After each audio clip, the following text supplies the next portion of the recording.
welcome to today's FED Talks, which is about food security. And as the latest events in Lebanon and the world indicated, food security is essential to economic development and political stability. However, approaches to achieve and maintain food security are lacking within the MENA region, since food security is often associated with self-sufficiency, and the proposed solutions focus mainly on increased agricultural production, leaving aside other fundamental concerns. To further discuss the topic of food security and its challenges in the region, I'm happy to welcome my guest for today, Ms. Rachel Ban. Hello. Hi, Rachel. Hi. Rachel is the coordinator of the food security program at the Faculty of Agricultural and Food Sciences.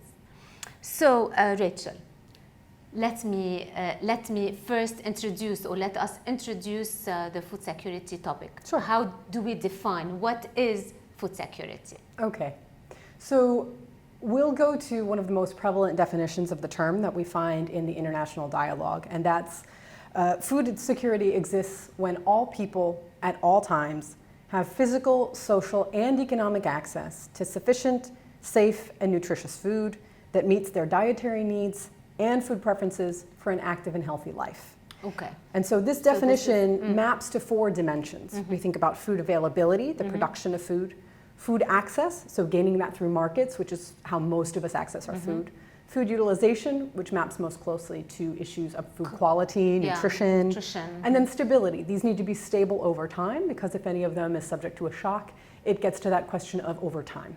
Okay. Good. Now, when we talk about recent development around this concept, have been any development or new concepts around this? Yeah, so in fact, the four dimensions that I just mentioned, there has been an evolving dialogue as the topic gets discussed and explored over decades, right? So the definition of food security as it exists today didn't happen overnight. And in fact, earlier this year, the high-level panel of experts, which is a group of very senior experts and researchers drawn from around the globe, had made a proposition that we need to have two new dimensions brought to the fore. That's not to say those concepts weren't already part of the discussion, but that they need to be elevated and appropriately dealt with. Okay. And those are the dimensions of agency and sustainability. Sustainability. We always talk about sustainability. Yeah, that's right. So it's always been there. It's just that it's being highlighted. Its importance should not be overlooked. And similar with agency, which has to do with self-determination. So allowing us to define and choose the type of agri-food system that we want as consumers, as producers, as workers in the food system, and so on. Good. We talk a lot about sustainability, Yeah. Rachel. Yeah. I know that food security has a lot of interrelation with the Sustainable Development Goals, Right. at least some of them. Yes. So how closely is food safety or food security related to these goals? So in fact, we have one SDG that goes right to the core of what food security is. So SDG 2 is the zero hunger goal. And that's defined as seeking to end hunger, achieve food security, and improve nutrition, and promote sustainable agriculture. And so that has multiple targets that fall under that. So clearly, right away, we see a direct relation to SDG 2. Okay. But we also see connections to other SDGs, because the food system is so broad and so vast, and it has implications for things like SDG 3, good health and well-being. So non-communicable diseases, we know many of those are determined by nutritional health. Yes. And what we're eating is coming out of the food system. Or SDG 6, clean water and sanitation. Without clean water, the ability to wash and properly handle our food, that jeopardizes this utilization component. And prepare food also. Exactly. If you don't have clean water in your household, how can you drink? Exactly. How can you wash the food? How can you take care of yourself in a way that you can absorb the nutrients? So there are clear connections between multiple SDGs. So SDG 3, 6. I see also something related to responsible consumption and production. Yeah. Yeah. So how does this relate to also food security? So there's a target in there that has to do with reductions of food losses and food waste. Okay. We know that there's too much food globally, and including in Lebanon and in the region, that ends up not being used for its intended purpose. It ends up going into a landfill and ends up getting thrown away. That represents loss for producers, that represents loss for consumers. A portion of their food budget is effectively just thrown away. Yeah, exactly.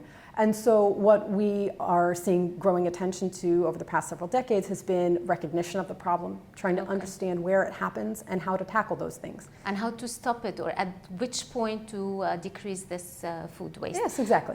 Now, we also, I like the SDG 15, which is life on land. Yes. So how does this also relate to food security? So there we're looking at preserving the importance of things like biodiversity and agrobiodiversity that gives resilience to our agri-food system, that can make sure that we are protecting the richness of foods that we need. In fact, we really rely on very few foods as part of our food system globally, right? We rely on certain staples, very few varietals or cultivars, very few food animals. And we know that we need to preserve that agrobiodiversity to maintain a healthier ecosystem and a more resilient food system. So working to preserve those.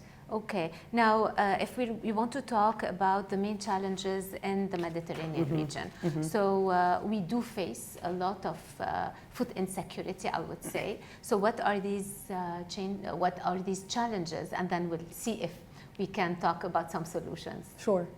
So progress in the MENA region towards SDG 2 and the achievement of that. Now, keeping in mind that we're looking at outcome targets like the level or the prevalence of undernutrition, malnutrition outcomes, so things like stunting and wasting among children under 5. There have been problems in the achievement of those. While globally we have been making progress, the MENA region had been facing some setbacks, and a lot of that was driven by the conflict story. So what was going on in countries including Iraq, Yemen, Syria. And so while you did see bright spots and improvement in the region in some countries or in some areas of countries, as a whole, we were facing setbacks. And this was even prior to the challenges we faced in 2019 and 2020. And 2020, exactly. And I would say now it has worsened with the COVID-19 pandemic in the region and in Lebanon. So how are these affecting us? Yeah, so let's even back up to 2019. We knew that food and nutrition security, or food security and nutrition, the terms are used to some extent interchangeably. It had worsened in 2019 due to multiple factors. So we already saw persistent conflict and insecurity, which have major disruptive impacts on the food system, on bringing food in and getting it to markets and allowing people to access the food or pay for it or produce it. Extreme weather, so for example, in East Africa we had issues of locusts. In Lebanon we had hailstorms. So you see it from the very large scale to the small scale. Smaller scale. Yeah, and then there were economic shocks that we started to see moving through the region. So disruptions to oil markets. How does that play in? Well, that meant that people who are dependent on the oil sector for their employment, they lose their job or their income goes down. That meant that there were less remittances coming into heavily remittance-dependent countries like Lebanon and Egypt. You saw currency depreciation starting in places like Syria, and well, in Syria it was continuing. In Lebanon, we started to see those movements. And economic contraction, which meant there was just less around, less income generally.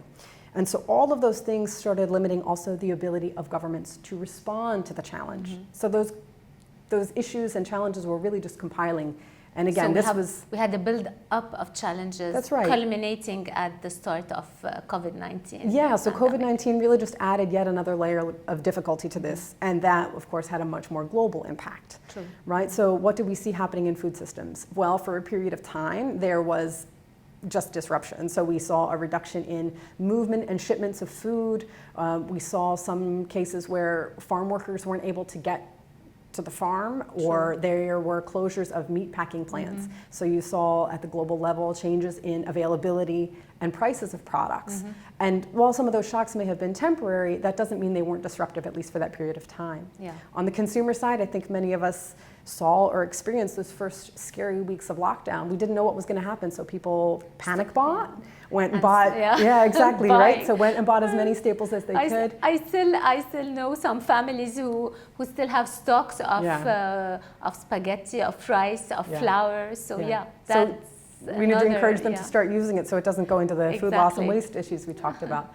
But yeah, so those introduce shocks to the system. And when retailers and producers, manufacturers it took a bit of time to get that sorted out, right? So they could adapt and cope for the most part, but that doesn't mean that there was no disruption. Yeah. So we had that. And of course, with the COVID-19 pandemic in Lebanon, adding to it our recent financial crisis, yes. I do believe we have huge challenges in Lebanon in food security. Yes, and so as was mentioned, many of us are not primarily agricultural producers anymore. Most of us rely on the food system to get and satisfy our food needs. So in Lebanon, it's, on the upper end, maybe 20% of the population still works somewhere in agri-food. Most of us are not working primarily as agri-food producers. Yeah. We have a garden, but that doesn't really satisfy our needs. And so what we've seen happen in Lebanon with the economic contraction, what's been going on in the financial system, and then the depreciation of the currency is massive increases in food prices. True.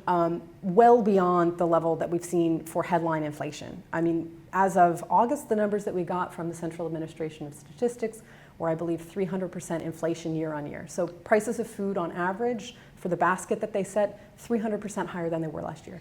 How do you manage it? And within a couple of months. Yeah, it really moved very quickly in 2020. And I think the pace of that is also what's really, it's hard to know, it's hard to plan at a household level. How do you stretch your income? So it's been incredibly disruptive. Yeah. So I know this is a hard question, but then do we have solutions for this? I mean, any plans of a solution for all these crises? So I don't think there's any easy solutions because some of these challenges we've been struggling with for decades. I mean, issues of conflict contributing to food insecurity, right? We saw it again in the past several weeks. There's the risk of famine that's been alerted in several countries, including Yemen. No one, I think, would argue that that is an easy problem to fix. There's no simple solution. Resolving the conflict obviously would be one thing, but even that is not an easy thing to do. And so when we think of solutions, I think what we need to keep in mind is that there are the short-term, medium-term shocks that we want to try and address and the longer-term problems. So for instance, longer-term issues that relate to imbalances in the food system that lead us to have overproduction in some areas and some people who are more than adequately fed and others who can't access enough. That might be linked to... So maybe replan or adjusting the balance between... Yeah, certainly. So there need to be steps and initiatives taken by governments that have an oversight and regulatory role, trying to provide for those who have a disruption to their income, some kind of social safety net system to make sure that people can meet their basic needs for food. We've seen efforts coming in, renewed attention from international donors. Notably, the World Food Program has expanded its efforts here in Lebanon to try and reach those families who have fallen under the poverty line or who have seen real disruption in the past 12 months. Yes, but the thing is, how long can we rely on donations, especially in Lebanon? That's right. So that's also... That's right. So ultimately what we need to see is a return to economic growth, employment, so longer term policies that sustain and support real economic growth. What's been interesting is to see the reattention and focus on the agri-food sector, which could be an opportunity for Lebanon. Yes. So there have been, the Ministry of Agriculture recently put out its new strategy for the coming 4 years. They have to design and execute the action plans for how they're going to do that. And we also know that food security is not, again, just an agriculture story. We need to think about what are we producing, from where, are we producing the kinds of foods that we need and want to see in the food system. But there will always be issues of import and, we're not going to be self-sufficient in Lebanon. It seems highly unlikely. And many other countries of the MENA region as well. At least not for the coming few years. And even into the longer term, I think we have a large population, it's densely populated, and we're in an area of the world where we have limited arable land, limited water resources. So how can those best be used and applied for the benefit of your consumers and your producers? So as we think about those longer term issues, having a food strategy is something that we need to think about. We have agriculture strategies, we have industry strategies, we have environmental strategies. We don't have a food strategy or a food policy. So this is what we need for the I think this is something that certainly should be part of the conversation. What do we need to be looking at and thinking about? Because it has other impacts. Right? In the case of Lebanon, we're all paying attention, many of us are paying attention right now to this issue of the wheat subsidies, right? The subsidization of wheat to maintain that people can afford certain parts of the basic food basket. That subsidy doesn't go through the Ministry of Agriculture. So if you have a Ministry of Agriculture strategy, that's fine and it's a good starting point, but it doesn't address a major component of what is your de facto food policy. Yeah. So this is one of the discussions you would think as a researcher that should be addressed. Yes, for example, yes. Okay. Now, if we move more to directly to consumers, if I may speak on behalf of the consumer, we do face on daily basis problems related to food security. So how would this be affecting us in our daily life, and how would this be affecting our nutritional health and well-being, and what can we do? I mean, what can we tell the consumers now regarding this if he needs to take care of his household, his family, or his direct surrounding? Okay. I think food security is certainly an issue that pertains to every person in every household. Having enough food, having good quality food, it's a fundamental and universal human concern, right? In Lebanon, we're all focused right now on these issues of cost. You know, how do we feed our families? Can we get the food we need at good quality? Last year, we started to pay more attention to these issues of origin of the food and being increasingly aware of the dependence of Lebanon on the origin of the food. So that can inform people's food choices as well. Do they choose to buy local? Do they choose to buy imports? It's not necessarily driven, you know, that might reflect in price differences, but what kind of food system do we want? So as I said, this goes back to some extent to that question of agency. Our food choices at the individual level contribute to and help define the food system. True. As for nutritional health, you know, for example, several years ago we had a food safety crisis here in Lebanon, and there were lots of stories in the news about old or tainted or unsafe for consumption foods. So to what extent do we pay attention to what's on the label and choose, you know, trusted producers or trusted brands or not?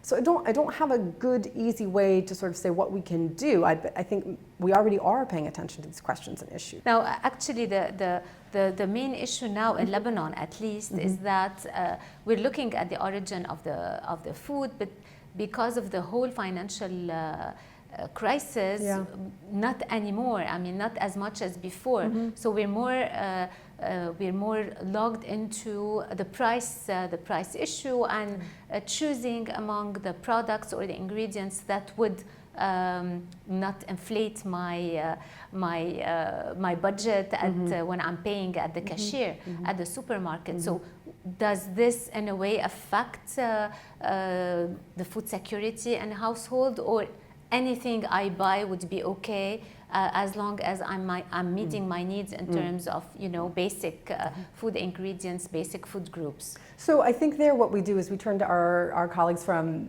the nutritional science side of things, right? And there has been work to assess minimum cost budgets. Okay. So how households can balance their nutritional need with minimum cost budgets. Okay. And so looking at alternative sources of things that we know we need in our diet, like protein. So looking for plant-based proteins, you know, already legumes are an important part of the traditional Lebanese diet. Those can continue to be important. So looking at things like lentils and hummus, chickpeas, to supplement our diet. For those who are making the difficult decision to cut back on their meat consumption, for example. Okay. So these are some of the examples we or trying to find seasonal fruits and vegetables. You know, we're lucky that in Lebanon, because of the climate, because of the weather, we do still see ample fruit and vegetables production. Trying to keep those as a good source of minerals and nutrients in our diets. Okay. That's not to say it's easy. Yeah, it's not easy, but then, of course, we will have, I think we'll have other talks related to nutritional health again later on. Great. So now disciplines at, what about disciplines at FAFS or at the Faculty of Agricultural and Food Sciences? Okay. I know that there are many addressing challenges related to food security in the Mediterranean region. I know we don't have time to cite them all, but let's have a look at some of the major ones. So going back to the definition of food security that we talked about, you can see that there are clear relationships to agricultural production, agriculture, consumption, nutrition, the intermediate food chain, so food packaging, food technology. You see the economic component and the business component there. And then there's these issues of sustainability that bring us back to questions of landscape and how we're using our natural resources. So the food security program is by definition interdisciplinary. We draw on faculty and researchers who are looking at all these range of issues, and even in fact faculty members who are drawn from outside the faculty. So we are overseen by an executive committee. Our food security program executive committee draws on individual faculty members and researchers who are tackling these issues from one dimension or another. Including political science and public health services. Okay. Now, what about research? Oh, sure. So what's interesting to see is we have a range of research projects ongoing. We've seen published research this year that's trying to tackle different aspects of this. And we also do our best to make sure that our students, which I'll come back to in a second, I hope, are looking at really interesting and fundamental questions that have relevance to the region. So that means we have students who've looked at questions of the design and implementation of food security assistance programs in Lebanon, but also in Kenya, where one of our students is drawn from. We have students looking at sustainability issues. So how do we balance the nutritional profile of our food, the cost of the food, and the environmental impact of the food? So those are some of the more exciting, not more exciting, but some of the most relevant to what we're talking about today. Okay, and I know that we have the MS in food security, which is one of its kind in the region. That's right. I guess it's the only master's program in the region in food security? Yeah, so the food security program offers only graduate level programs at AUB. We have the Master of Science in Food Security program that was established several years ago now. And in the sense of meaning food security to mean what we're discussing today. So while there may be other programs in the region, very few, they tend to focus much more on this issue of agricultural production or biotechnology. And that's not specifically what we focus on. We have a more holistic and interdisciplinary approach. And I know that you have a forthcoming program? Yeah, so we're planning to launch in 2021 our online diploma program. So it wouldn't be a full degree, but it would be an opportunity for those who are looking to know more about the topic or advance their career to come from their discipline and continue in an online capacity. That would typically be done over the course of one calendar year. They would complete their courses, and we, again, hope to launch that in 2021, so stay tuned. Okay, so good luck with that. Thank you. Any messages you would like to give at the end of our talk today? I think despite the challenges that we're facing in Lebanon and the region, 2019, COVID-19, 2020, we've had a difficult time of it in the past 2 years. But I think if there's a silver lining, it really reinforces the tension of just how important these questions are. And if we don't seize these moments to try and reinvestigate what's going on in our agri-food systems and try and make these corrections. I mean, it's a crisis, but it's also an opportunity. And so that's why it's so important to have people who are focused on these issues, examining them in depth. What are the solutions and opportunities that we can propose? We are engaging with our policymakers, we're engaging with our students and our communities, and that's how we'll turn academic work into action. But we need to seize the moment, and we need students and colleagues who will join the conversation. Yeah, and I think we are in an era or in the time where food security is such an important issue that we need all to join forces and try to resolve these challenges. Rachel, thank you very much for being with me today. We hope that we find in some time solutions to questions that we don't have answers to yet, hopefully soon. And I thank you all for joining us today. Stay tuned to our next FED Talks.